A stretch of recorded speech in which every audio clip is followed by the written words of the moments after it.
Армысыздар, менің құрметті оқырмандарым. Сәуленің әңгімелері атты жаңадан ашылған қазақ каналын қолдаңыздар. Мен сіздерге қызықты оқиғалар желісімен аудио әңгімелер ұсынамын. Менің арнама жазылып, лайк басып, жақсы пікір қалдыруды ұмытпаңыздар. Жалған айтып, бір жігіттің тағдырын тас-талқан еттім. Қазір жасым 22-де. Осыдан 5 жыл бұрын агент деген әлеуметтік желінің дәурені жүріп тұрған кезде мен де сол желіге қосылдым.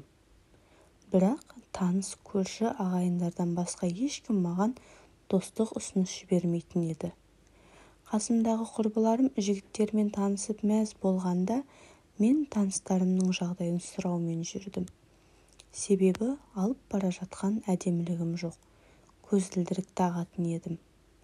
Мен де өмірде болмаса да интернет желісінде әдемі болып көрінгім келді.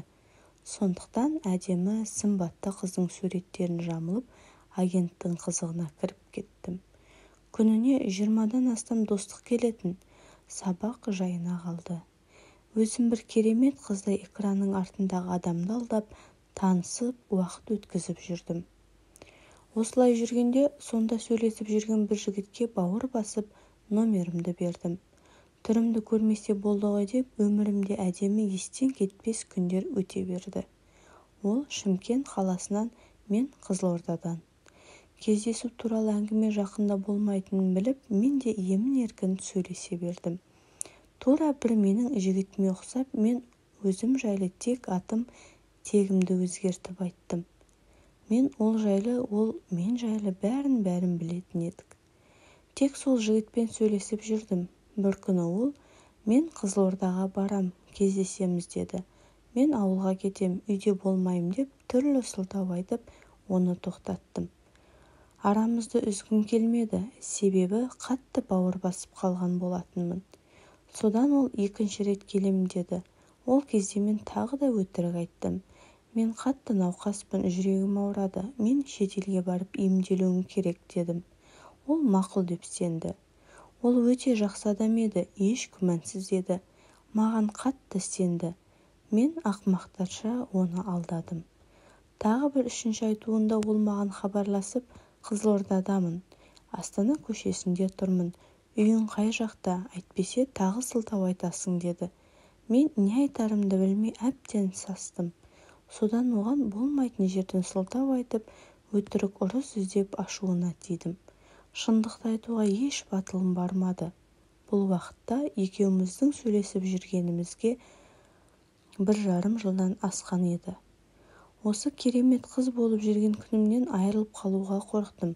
Әрине, бір күні бәрі бітетінін білетінмін, бірақ сәл болса да ұзағырақ болуын қаладым. Сонымен жігітім сол түнді Астана көшесінде өткізді. Мен шықпадым. Телефонды көтермей қойдым. Сол түнді қатты жылап бәріне өкініп өткіздім. Ол менен көңілі қалған SMS арқылы жазды және бақытты бол деп аяқтады. Содан бері мен де ол да хабарласпадық. Арада 1 апта өткенде ол мас күйінде қоңырау шалды. Мені кешір, енді іздеме, мен үйге келін түсірдім деді. Одан бетер қиналып кеттім. Ол сол күні ауылына қайтып, көшеде кетіп бара жатқан қызды алып қашып кетіпті.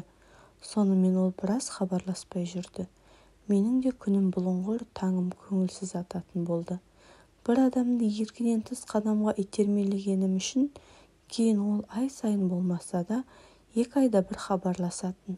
Қалайсың, сен аман болсаң болды. Мен номерімді еш өзгерткен емеспін, ол да дәл солай. Содан бері 3,5 жылдай уақыт өтіпті. Ол соңғы 1 жылда мүлде хабарласпады. Мен де бақыт тілеп қала бердім. Осыдан 2 күн бұрын жай ерігіп отырып, кімнің номерлерін жатқа біледі екенмін деп отырғанмын. Содан әкем, шешем, бауырларым, әжем, 1-2 досым, құрбым және оның номері санамда сақталыпты. Жай ғана телефоныма сақтап едім, WhatsApp шықты. Сәлем деп едім, бірден таныды. Я суретім жоқ, я атым жазылмаған еді. Ол бірден, Гүлзира, шынымен сен бе? Деп қайта қатты қиналдым. Қатты жыладым, қатты өкіндім. Ол сол күйі әйелін жақсы көре алмапты.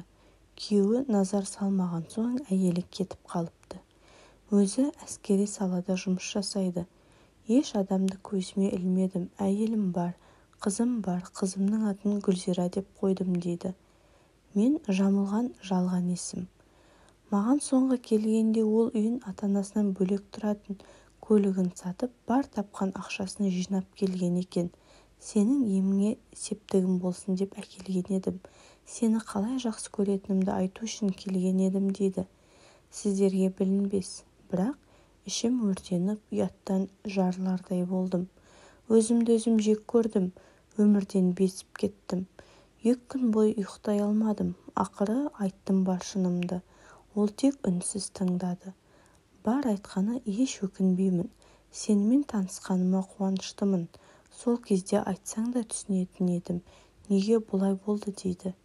Өз өміріме еш риза емеспін. Тек Гүлзирам үшін өмір сүрем.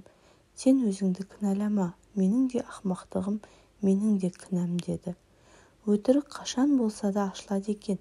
Ешкімге зияны жоқ болмаса, жақсылық үшін өтірік деген болады. Ал менікі бір адамның өмірін құртқан өтірік болды. Қатты өкінем, бірақ пайда жоқ. Ол жігітпен қазір жай таныстарша сәлемдесеміз. Көңілі суып қалды. Әрине, түсінемін. Бірақ менде түрім болмаса, сезімім, сөзім, ықыласым шын еді. Сол кезде бар шынымды айтқанымда, осының бәрінің алдын алатын едім.